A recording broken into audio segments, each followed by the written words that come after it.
during Hillary Clinton's portion of the town hall, she was asked about student loan debt.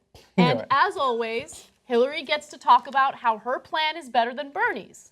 And I would argue that this is the biggest fail of every debate, every town hall where Hillary gets to spout this talking point, because it's simply not true. Now let's take a look at the video and I'll explain to you why it's not true. Hi, my name is Summer Ghazni. Right now, a lot of college students are backing Bernie Sanders. So I want to know, what specifically are you going to do for college students who are graduating with a large amount of debt? Well, I'm really glad you asked that, Summer, because I have a plan I call the New College Compact, which not only will make college more affordable with debt-free tuition for students, but will also refinance the student debt that young people already have. I want to refinance it, saving thousands of dollars for people who have graduated but are weighted down by this debt. I want to move people into what are called income contingency repayment programs, so that you pay back as a percentage of your income. And I want to put a time certain to end your payments. So I think actually my approach is more comprehensive and will do more for people. It's affordable, it meets the needs that folks have, and I think it will lift the debt off of millions of Americans. So she keeps saying that her plan is more comprehensive. Some people say that it's more progressive. All you need to do is dig deeper and figure out exactly what Bernie would do and what Hillary would do. So the big criticism of Bernie Sanders is, oh, all he wants to do is try to make public colleges and universities free. And then what happens to books? What happens to housing? What happens to all those other things that students have to pay for that oftentimes can be very costly? Well, Bernie actually addresses that on his own website. And what he would do is he would use federal grants, like Pell Grants, for instance, for the neediest students so they can pay for those things. Now, tuition would be taken care of if they decided to go to a state school, because, again, tuition would be free under Bernie Sanders' higher ed plan. Now, with Hillary's plan, there are so many holes that you can, look into. For instance, tuition will not be free. But if you are an underprivileged student and you can't pay for it, well, that's when the government would come in and help you out, right? So you wouldn't have to take out loans. But here's the thing. There are students out there who have parents, right, that might work as, let's say, a handyman or something like that. And maybe one year they make really, really good money, and then the next year business dries up and you're having a hard time making money, right? What would happen under her system is very similar to what students are going through right now with FAFSA. You fill out this form, you show what your parents' income is, and then they decide whether or not they're going to give you help based on your parents' income, okay? First of all, it's assuming that parents are going to help pay for college. Second of all, it's assuming that parents make the same amount of money year after year. That's not true, right? A lot of times money fluctuates, income fluctuates for families. Another issue is this whole thing about, oh, after 20 years, the federal government will just allow you to get rid of your student loan debt and you never have to worry about it again. That is a lie, okay? Here's what happens. And we have this system in place now. She's acting like she's doing something revolutionary. After those 20 years are up, right, what's likely to happen is the interest rate on those loans is going to be high, right? She says you can refinance it. I don't know whether or not she's going to fight to lower the interest rate. She says she is. But if you only pay 10% of what your income is, that amount that you owe is going to keep increasing, right? So by the time you want to get rid of that debt, it's 20 years, you're like, I'm done with it. The IRS considers that taxable income. They send you a 1099 form, you go to your tax guy, and boom, all of a sudden you have to pay this massive tax bill. So many students have already been dealing with that now. She's not doing anything revolutionary. Bernie Sanders would provide free tuition at public universities and colleges.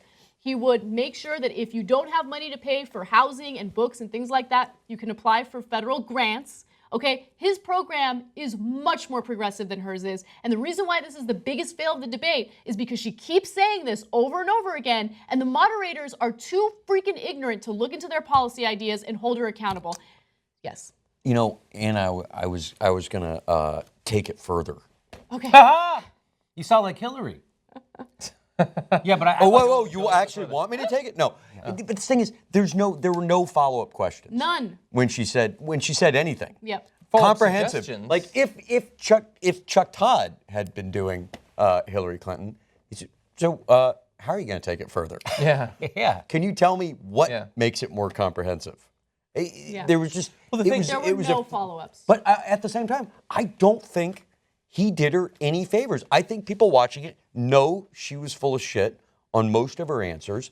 I don't think she won a lot of supporters today.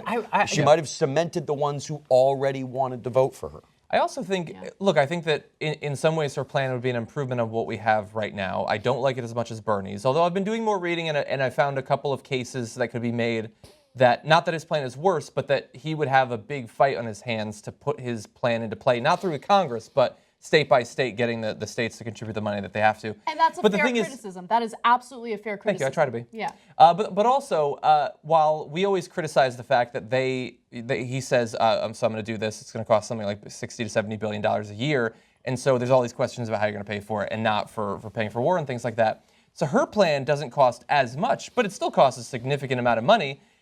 Let's say half as much. She doesn't get half of the questions for how she'll pay for it. She doesn't get any questions about how she'll pay for it. That's right. And this isn't apples to oranges. This is apples to slightly more frugal apples. Yeah. But they don't care. If it costs $40 billion a year, it's not even worth bringing up. And understand that this is not just like a little fringe issue that's a passion project for me, right? When you have $1.3 trillion in student loan debt, when your friends that you've known your entire life can't find jobs, and once they do, they can't even pay for a car or a house because they owe so much in student loan debt, that's not only impacting their personal lives, that's impacting all of us and our economy, right? So let's stop pretending like, oh, student loan debt, this is just a fun topic to talk about because it's a fringe issue. No, it's an issue that's impacting every single one of us. And when it comes to federal student loans, that's our taxpayer money that students are having a hard time paying back because they're getting screwed by these institutions, including for-profit colleges, which, by the way, I found out Bill Clinton got paid by to the tune of $16 million in 4 years. That's an enormous amount. That's a lot of money, but that sounds like that would influence him, but he made well over $100 million giving speeches. He might not have even noticed the $16 million. Well, isn't it weird that Hillary Clinton loves to say that money doesn't influence me, and Barack Obama took money from Wall Street and he still regulated them. And then she does, on the other side of her mouth, she talks about the most powerful lobbies in Washington.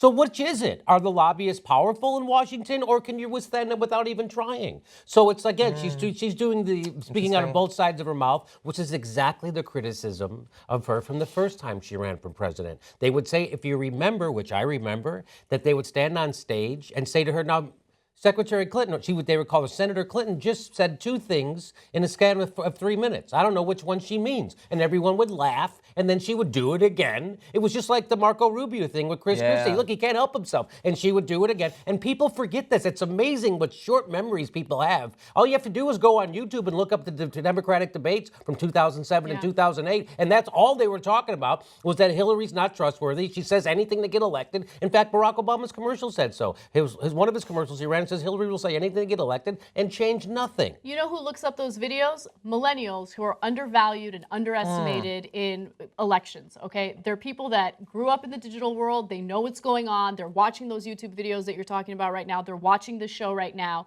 And for them, I say thank you, because while you're undervalued by society, the reality is you are the smartest one of the smartest generations in this country. And please, please, please do not ever be complacent. Fight back against the system, because we need you.